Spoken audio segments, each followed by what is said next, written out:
C'est la course contre la montre qui s'impose aux ouvriers. Dans quelques jours, le chef de l'État sera à Kolda.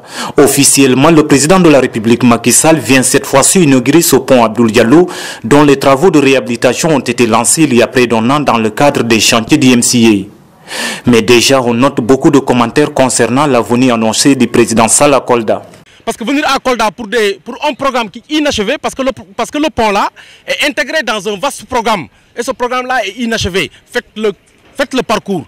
Ici, le tronçon Kolda-Tanaf, vous vous rendrez compte que les travaux sont loin d'être achevés. Je pense que le chef de l'État, il est en campagne permanente. Il doit un peu du respect aux populations de Kolda. Alors de venir inaugurer un pont dont le financement a été bouclé depuis l'ancien régime, il doit plutôt faire la situation des engagements pris face aux populations de Kolda lors des conseils des ministres décentralisés. Il a promis 200 milliards aux populations de Kolda. Nous pensons qu'aujourd'hui, il doit nous rendre compte, faire le point où il se situe au niveau du financement. Ce n'est pas le premier séjour du chef de l'État dans la capitale du Fouladou depuis son arrivée au pouvoir.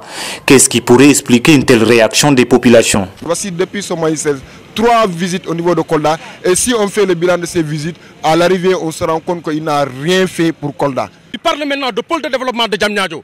Mais nous sommes des citoyens à part entière de ce pays. Nous méritons le même traitement que nos autres concitoyens des autres régions. Il n'a qu'à nous faire le point des 200 milliards qu'il a promis au Koldois. Il n'a qu'à nous faire le bilan. Sans quoi nous allons mobiliser les populations, nous allons accueillir à notre manière, nous allons porter des brassards rouges et il va comprendre que le Kolda n'est pas encore. Parce qu'en réalité, il n'a pas de respect pour nous. Quoi qu'il en soit, les Koldois ne rentrent pas dans le même sens. Certains travaillent déjà d'arrache-pied à rassurer un accueil chaleureux au président Macky Sall. C'est un honneur pour le Fouladou tout entier. Le président de la République qui se déplace personnellement sans envoyer quelqu'un pour venir inaugurer une infrastructure aussi importante pour nous, la commune de Kolda. Je pense que ça, il n'y a rien de plus méritant que ça. Ça, c'est un mérite, on le dit. Nous attendons le président à bras ouverts. Hein.